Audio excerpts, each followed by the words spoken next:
Good morning. So welcome to day two. I'm all set with my breakfast just to get some calories and energies to running for the day. And then I'll be hopping off to view some of the museums, the Hall of Fame museums, as well as visit a few eateries like the Bourbon candy shops. I'm very excited about that. So let's go and start our day and learn the history behind all the music that we saw yesterday.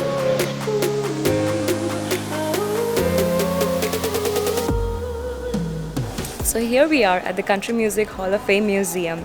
Since the earlier days of vinyl records, Nashville has produced some world famous hits. And since then, travelers from all across the world come to this musical pilgrimage to experience what we call the sound of Nashville. So I'm just going to go around and experience the gallery, but the museum also has a 700 and plus seater CMA theater, as well as the country's oldest printing press, which is the Hatchell Store Center. So this is also a place where you can visit, as well as the Taylor Swift Educational Center. So let's just go inside and have a look around.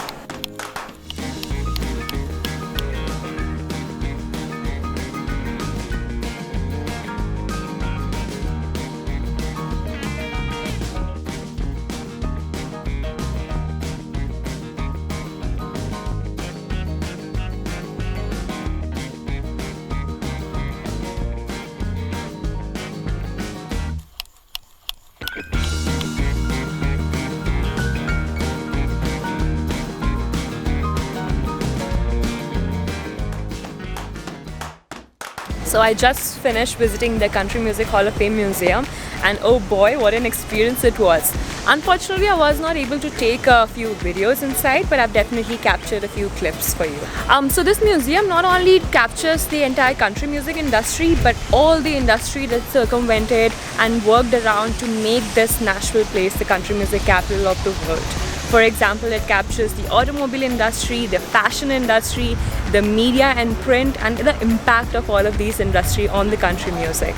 Not only about the industry, but this museum also houses and gives tribute to one of the most famous musicians, for example Elvis Presley, and it also houses the Elvis Presley's world famous gold-plated Cadillac. It also has a collection of the fashion by Dolly Parton, as well as the world famous 4th of July picnic by Willie Nelson.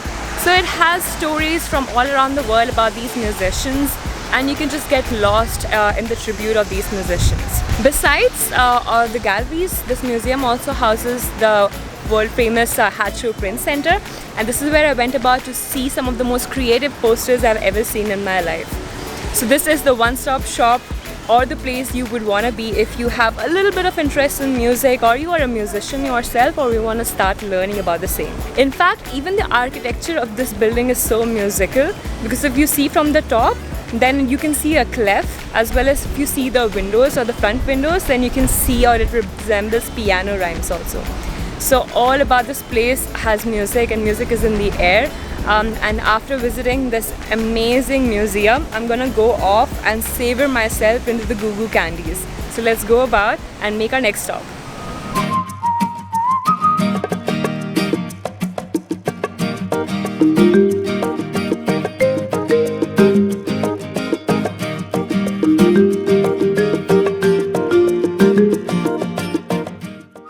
So here am I at the Goo Goo Cluster shop. The most famous thing about this Goo Goo Cluster shop, candy shop, is the fact that it opened about 100 years ago. In fact, in 1912 to be precise. And this was one of the first candy shops or candy bars which had more than one principal ingredient. For example, marshmallow, caramel, nuts, you name it, and you just got everything in this one candy. So this is the speciality of Goo Goo Cluster candy, as you may all know. But I am here at this shop, at the birthplace of Goo Goo Cluster candy, and this is just so much more than food. It has experience, it has flavor, it has sweet candy. I'm just going crazy because my inner 10-year girl is so excited after looking at these candies around. So what I got is a personal or a customized candy made for myself. It has 2 layers of sweet. It has the Nutella filling as well as the vanilla filling, and in between it has 3 add-ons. So you get to pick from amongst like variety of 10 or 20 add-ons. And I had Oreos, chocolate chips as well as almonds filled in it, because the more the chocolate the merrier it is. So this is my customized candy, and I must say you should grab one of yours as well. If you have a sweet tooth just like mine, this is the place for you to just visit. Even if you don't, I would just say that this is a place where you can experience the chocolate in making. So this is, as I mentioned, much more than food. This is an experience in itself. We also have some of the ice cream parlors for people who are more into ice cream rather than candies, as well as a whole list of souvenir shopping. So definitely make a stop here when you are at the Google Cluster Candy Store. After hogging my entire candy, I definitely have a sugar rush. So I'm gonna leverage that and make our next stop to the Johnssigenthaler Pedestrian Bridge. Until then, please do make sure that you visit the Google Candy Cluster Shop, because this is not just food, this is the whole experience. I bought a set of candies and souvenirs for my friends and family, so you can go about and do the same. And see you on our next stop.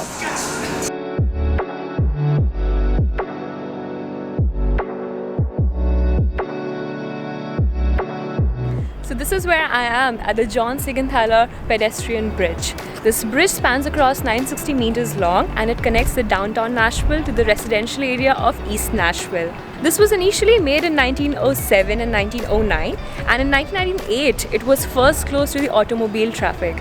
And since then, it boasts to be one of the longest pedestrian bridges in the world. So this is definitely an iconic landmark that you must visit when you're on your trip to Nashville. But besides its architectural importance, you can also have one of the most amazing views of the downtown right behind me, as you can see, of Nashville. So let's go to our next stop.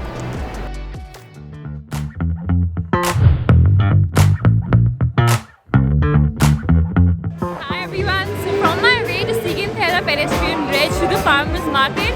I thought let me make a stop at the Honky Tonk Highway and let us check it out how it is during the daytime. And not to my surprise, it is as vibrant and as musical as it was last night. If you can see behind me, the lights are all lit up in the honky tonk, and I can hear the music from the street itself. It's just amazing all throughout the day, so you can visit the honky tonks no matter at what time. So let's make our way again, although I am quite tempted to enter one of these live musics, but I think I'm going to come back in the night again. Hi everyone, so I'm ready to hit the night and start the night, but I'm hungry first of all. So one of the things I try at every place that I go is just try the street food. And with all the honky tonks around here, there's some really good street food with hot dogs and gyros. So I'm going to try one of my favorite gyro and falafel food stations. Let's see how it goes.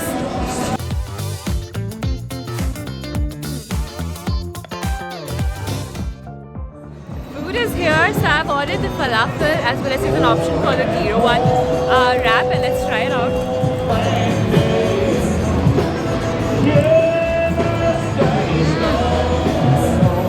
The falafel is so fresh, and I can taste the tahini sauce.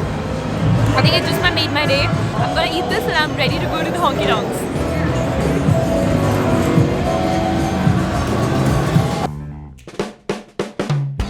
So after having my stomach filled with gyros, I thought let me take a detour before reaching the Honky Tonk Highway and land onto the Printers Alley. So this is a street which is probably not as famous as the Broadway street, but definitely it has some really good nightlights and clubs around. Two of them that I've selected is the Skull's Rainbow Room as well as the Bourbon Street Blues. These are a few different kind of clubs as compared to the country music that you can find at the Broadway street, but let's see how this one goes. Getting you, they just keep on. So hi everyone, I am here at the Bourbon Street Blues, as I mentioned. This is a New Orleans themed restaurant and dining area as well as nightclub, so you can see Mardi Gras beads all along me with some neon lights. I'm loving the vibe so far. I also ordered myself a Printers Alley punch because we are in Printers Alley, and I'm waiting for the jazz club to come up on stage and start playing their jazz music because as I mentioned, I'm falling in love with jazz music. I also went right across the street to the Skull's Room, and that's a speakeasy club, so it was a little difficult to take the videography, but definitely I would say it's a must-go visit place. It's an upscale dining area with one of the best cocktails you could ever have in this city, and also it's a must to make a reservation down there because the lines are pretty huge. So definitely visit these two places when you're in the Printers Alley. Cheers! So that was some really good blues music in there. I just can't stop grooving to the music even yet. So Princeton Alley is definitely a place you should visit while you're in Nashville. Just don't focus all the time on the Broadway street, while this is one of the best, obviously one of the best country music there, but you definitely want to make a stop here. But now that we have already covered our 2 places that I wanted to visit at Princeton Alley, let's just head back to Broadway Street and then hit the country music again.